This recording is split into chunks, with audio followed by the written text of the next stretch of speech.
Welcome to another installment of Donning the Armor. This morning we will begin in Genesis chapter 46, verse 1. So Israel took his journey with all that he had and came to Beersheba and offered sacrifices to the God of his father Isaac. Then God spoke to Israel in the visions of the night and said, "Jacob, Jacob." And he said, "Here I am." So he said, "I am God, the God of your father. Do not fear to go down to Egypt, for I will make of you a great nation there. I will go down with you to Egypt, and I will also surely bring you up again." And Joseph will put his hand on your eyes. So he's telling him, don't fear going down to Egypt. I understand you're leaving the promised land. So don't fear that. For I'm going to make a great nation of you from Egypt. That's where it's going to begin. I will be with you. The Lord will be with your people all this time. I will bring your people out again. And Joseph will put his hand on your eyes. Joseph will cover your eyes when you die. Joseph, your beloved son, who you thought was lost to you all this time, he will close your eyes when you die. And as weird as that sounds, that has got to be such an amazing comfort. I mean, I don't like to think about death, let's be honest. I was quite traumatized by that as a child, so I don't like to think about it. Even thinking about eternity kind of skeeves me out a little bit. But to think that my loved ones, my children and grandchildren will be there when I die, that would be amazing. Because you don't want to outlive your children. And for Jacob, it seemed very much that he outlived Joseph for all these years. And now he's comforted by the fact of saying, your beloved son Joseph, he will be with you when you die. Not only will he be alive, but he will be with you when it happens. Then Jacob arose from Beersheba, and the sons of Israel carried their father Jacob, their little ones and their wives, in the carts which Pharaoh had sent to carry him. So they took their livestock and their goods, which they had acquired in the land of Canaan, and went to Egypt, Jacob and all his descendants with him, his sons and his sons' sons, his daughters and his sons' daughters, and all his descendants he brought with him to Egypt. So no one left behind. The entire clan's coming. That's what Joseph said. That's what Pharaoh commanded. So everyone's coming to Egypt to be in the salvation of the Lord. Salvation doesn't always come in the time or place we think it will. The Lord's provision doesn't always take us to the place where we think it's going to lead us. Our path doesn't always wind around the turn that we think it's going to go. We think we're going to be at destination A and we end up at destination E. That is sometimes the way the Lord works. Sometimes it's because we're disobedient and a little headstrong and we need to be rerouted a couple times.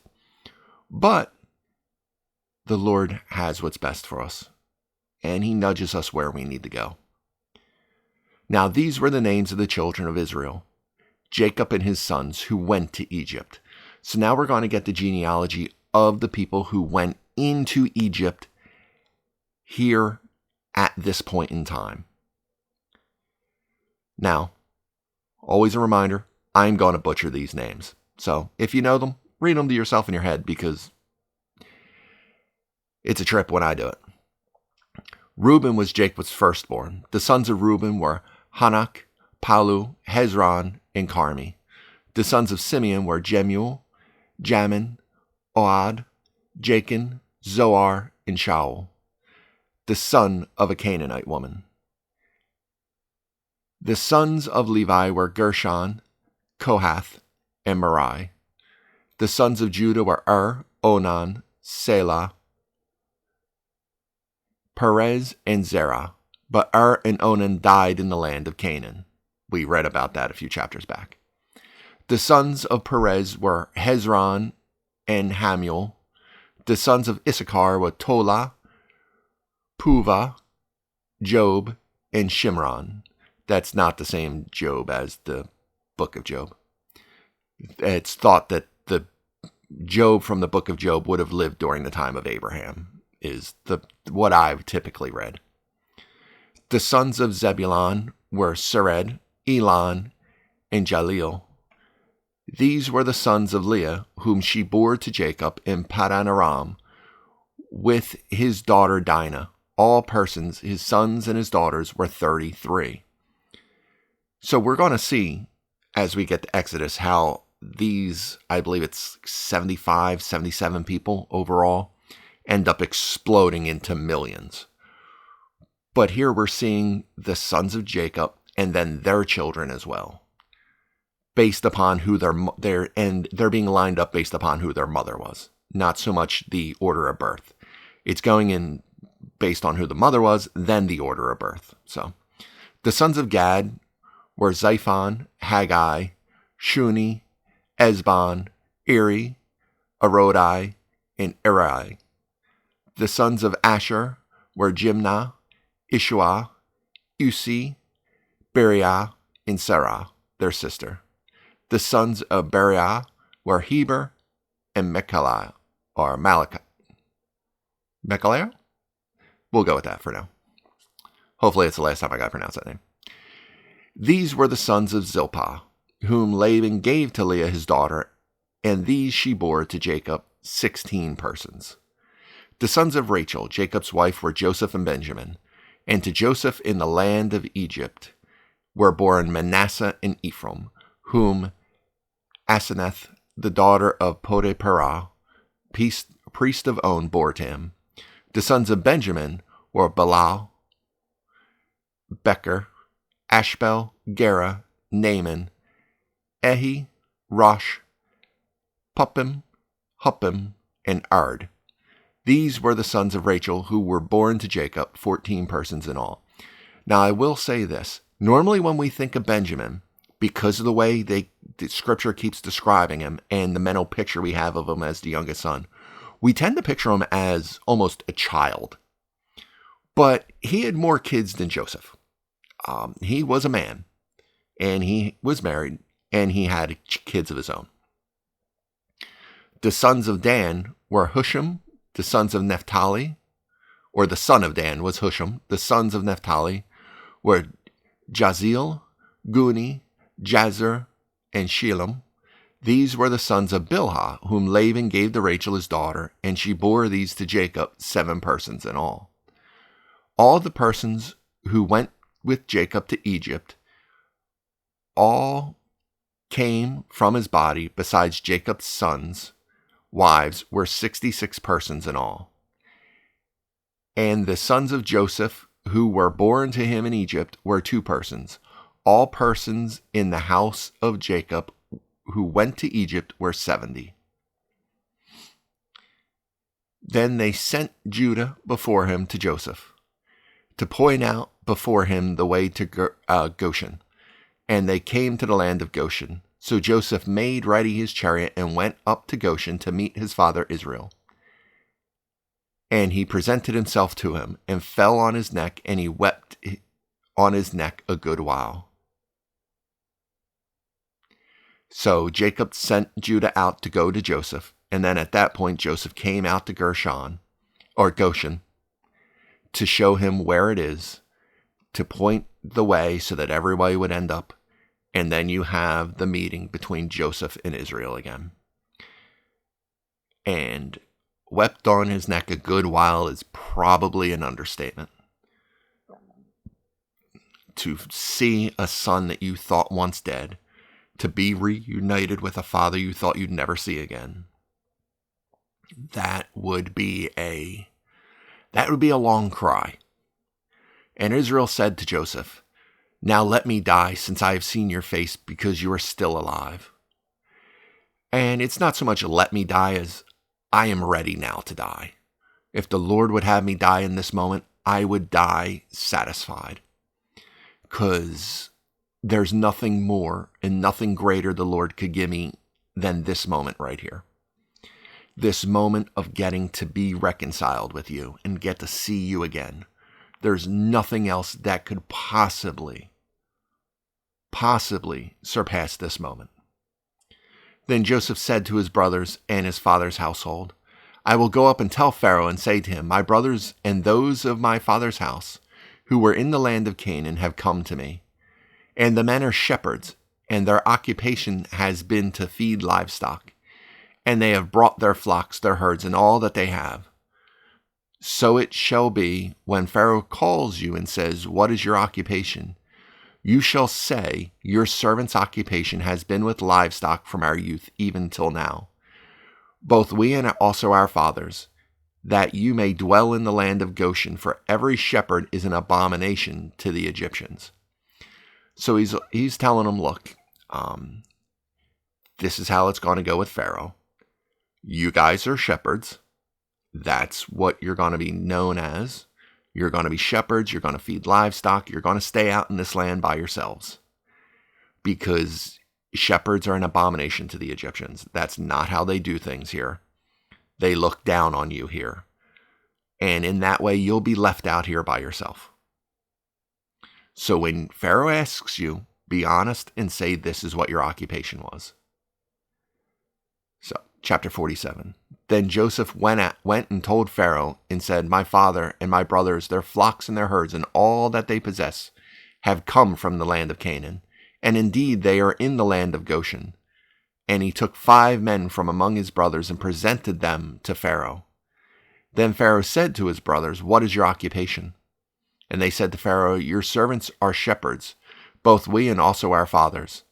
And they said to Pharaoh, we have come to dwell in the land because your servants have no pasture for their flocks, for the famine is severe in the land of Canaan. Now, therefore, please let your servants dwell in the land of Goshen. Then Pharaoh spoke to Joseph, saying, your father and your brothers have come to you. The land of Egypt is before you. Have your father and your brothers dwell in the best of the land. Let them dwell in the land of Goshen, and if you know any competent men among them, then make them chief herdsmen over my livestock. Then Joseph brought his well, we'll go over that in a second. So Joseph is bringing them before Pharaoh, as is customary for people trying to live in his land. And because they're servants by living in his land, and because they're shepherds by occupation, and because Joseph has been such an amazing servant to him, he's saying, look, if any of them are as competent with being a shepherd as you are with governing, make them chief herdsmen over my livestock. Now, in a way, I kind of think Joseph may have been trying to protect his brothers from that position, because you saw what happened to the chief baker and the chief butler. And so I think maybe he was trying to get his brothers to be separated from that a little bit. That way, not one of them would be in that position of possibly falling out of favor with Pharaoh. But in any rate, the Pharaoh is saying, since they are your father and your brothers, and you have the entire land of Egypt before you, you have control and authority over all this land other than me, that let them dwell in the land of Goshen, which is the best of the land for shepherding, for livestock. Let them dwell out there and let them use that land as their own. Then Joseph brought in his father Jacob and set him before Pharaoh, and Jacob blessed Pharaoh. Pharaoh said to Jacob, how old are you? And Jacob said to Pharaoh, the days of the years of my pilgrimage are 130 years. Few and evil have been the days of the years of my life, and they have not attained to the days of the years of the life of my fathers in the days of their pilgrimage. So Jacob blessed Pharaoh and went out from before Pharaoh. So Pharaoh asked him, how old are you? He says, I'm 130. I'm not as old as Isaac was. I'm not as old as Abraham was. And few and evil have been the days of my life. And it's an interesting statement to say that for a person that's 130 years old, that Jacob has had so much adversity through his life. He was the heel snatcher. He had to run for his life when he was young to Laban and have Laban take advantage of him for 20 years. Take advantage and treat him poorly for 20 years. Then he had to run from there. Then he ended up being crippled by wrestling with the agent of the Lord. Then you have him going from place to place, finally settling in, losing his wife, his beloved Rachel, finally settling in, having her 2 sons, then losing one of them for all these years. Few and evil have been the days of his life. If you're only looking at the negative, it sometimes will feel like that. And sometimes that's just the truth of things, just the objective truth. But as Christians, we have to know that regardless of how few or how plentiful or how evil or how tough our days here on earth are, they are a mere moment compared to the eternity we will get to enjoy in the presence of the Lord once we are reconciled with him through Christ. And Joseph situated his father and his brothers and gave them a possession in the land of Egypt, in the best of the land, in the land of Ramses, as Pharaoh had commanded. Then Joseph provided his father, his brothers, and all his father's household with bread, according to the number in their families. So remember, they're still rationing food, though. So he's not exactly like, hey, you can have all the food you want now that you're here. He's still rationing, so they're still getting the amount of bread, the amount of grain, according to the amount of people they have. But it's now being provided for them. It's not the journey, and it's not the burden it once was to get this bread. It's now going to be provided for them, and it's going to be as if his own family is eating. Now there was no bread in all the land, for the famine was severe, so that the land of Egypt and the land of Canaan languished because of the famine. And Joseph gathered up all the money that was found in the land of Egypt and in the land of Canaan for the grain which they bought. And Joseph brought the money into Pharaoh's house. So as this famine's going on, everybody's purchasing. Everybody from Canaan, everybody from Egypt, everybody's coming to Egypt to buy grain. So he's bringing all that money into Pharaoh's house, into their treasury, from everything that these people could afford to buy grain with. Because they've been smart, they're still rationing, they still have enough. But, as verse 15 goes, so when the money failed in the land of Egypt and in the land of Canaan, all the Egyptians came to Joseph and said, give us bread, for why should we die in your presence? For the money has failed. The money's run out. Nobody has any anymore. Nobody else is coming from afar because of the famine, so they're not trading with foreign nations outside of Canaan, which is fairly close. But then all that money's out. No one has any money whatsoever. The money system, the economic system has collapsed. Pharaoh has it all. Then Joseph said, give your livestock, and I will give you bread for your livestock, if the money is gone.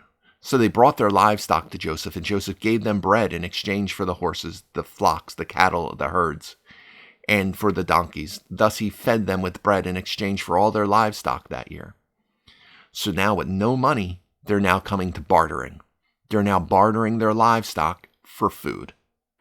So now Pharaoh and the royal household and the royal treasury has all the money of Canaan and Egypt.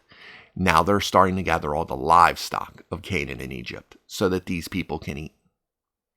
When that year had ended, they came to him the next year and said to him, we will not hide from my lord that our money is gone.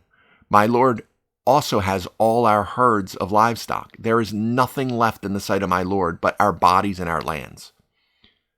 But why should we die before your eyes, both we and our land? Buy us and our land for bread, and we and our land will be servants of Pharaoh. Give us seed that we may live and not die, that the land may not be desolate. So they're saying, we have no money, we have no livestock. All we have left now is the land that we own and our own personage. But if you don't give us bread, we're going to die out before you. The land's going to become desolate because there's not going to be no one to work it. So give us bread for us, buy us and our land, so that we may eat. Then Joseph bought all the land of Egypt for Pharaoh, for every man of the Egyptians sold his field, because the famine was severe upon them. So the land became Pharaoh's, and as for the people, he moved them into the cities, from one end of the borders of Egypt to the other. For only the land of the priests he did not buy, for the priests had rations allotted to them by Pharaoh, and they ate their rations which Pharaoh gave them. Therefore they did not sell their lands. So the Egyptian priests were the only ones that were not having to buy food, so therefore they did not have to sell anything off. But as for everybody else, and every other plot of land, that now became Pharaoh's.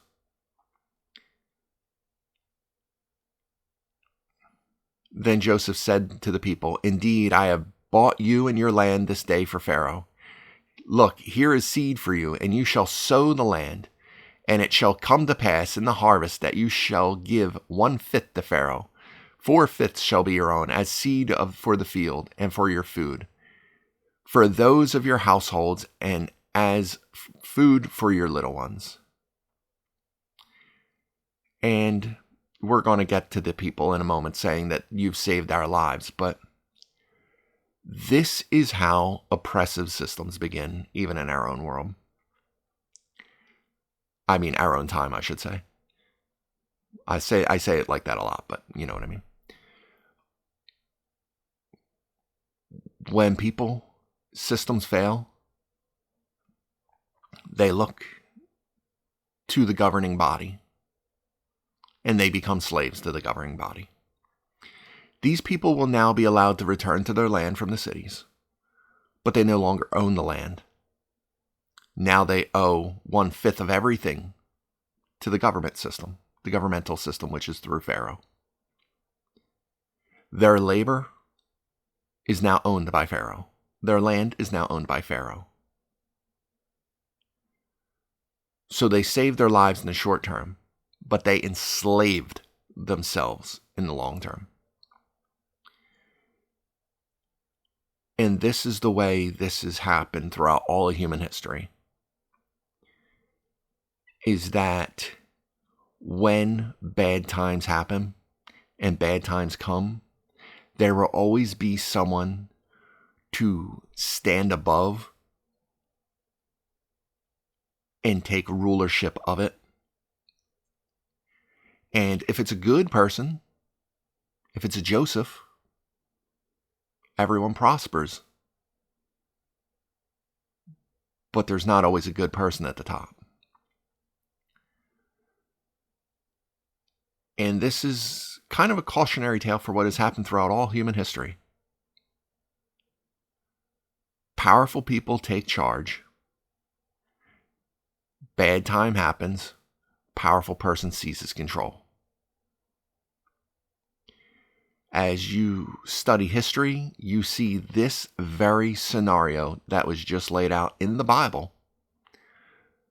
You know, what the unbeliever would call a 2,000-year-old useless book. You will see it time and time again. Cuba, Russia, China, Cambodia, Korea, Vietnam. You will see this happen again and again and again. Strong men taking charge and creating a slave class underneath of them to consolidate their power and save the lives of the people, maybe, but at the cost of their freedom, the cost of making themselves slaves.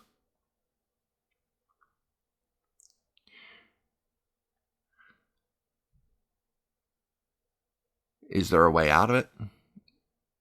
Nation after nation after nation has seemed to have fallen into it.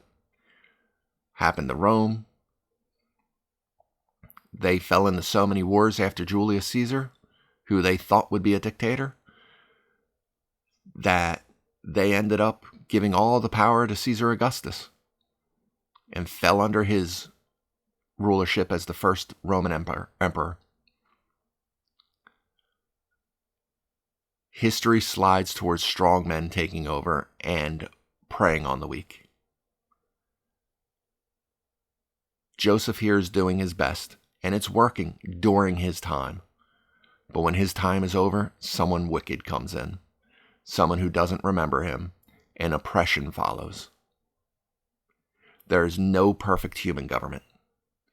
There is no perfect human governmental system.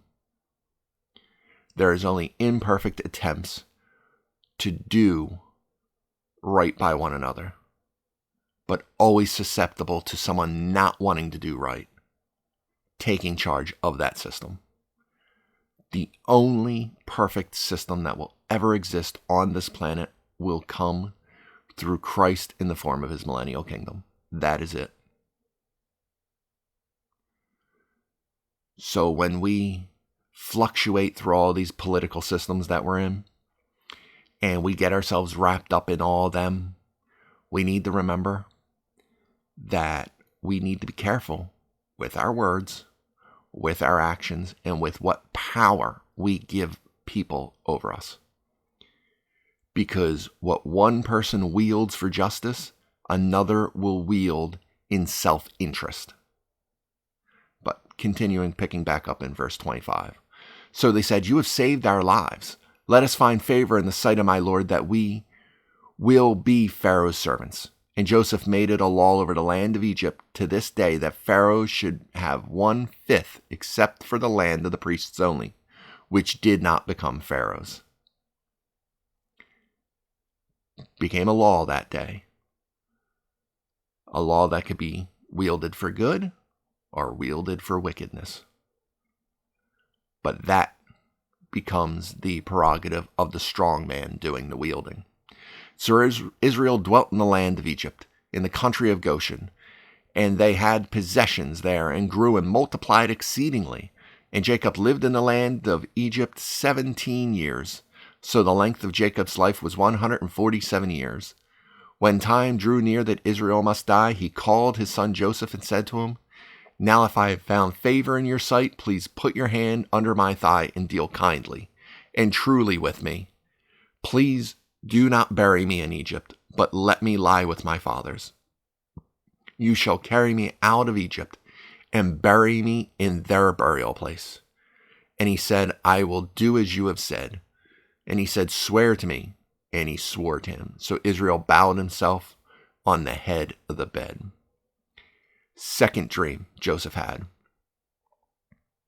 First was the stalks of wheat bowing to his, representing his brothers. The second was the moon, the stars, all the celestial bodies bowing to Joseph. And his father even got angry at that and said, "You think me and your mother would bow to you?" Well, here he is. The Lord told him it would happen, and it happened. And here Jacob bowing to his son, making him swear to take him back to Canaan, bury him in the tomb bought by Abraham, bury him with his father and his mother and his grandmother and grandfather, to bury him back up there with his people, not to leave him in Egypt, but to return him to Canaan, to the promised land. So that's where we'll leave off for today's installment. Thank you for joining me for this one. I hope it was fruitful, and I hope to see you for the next one. But until then, be blessed.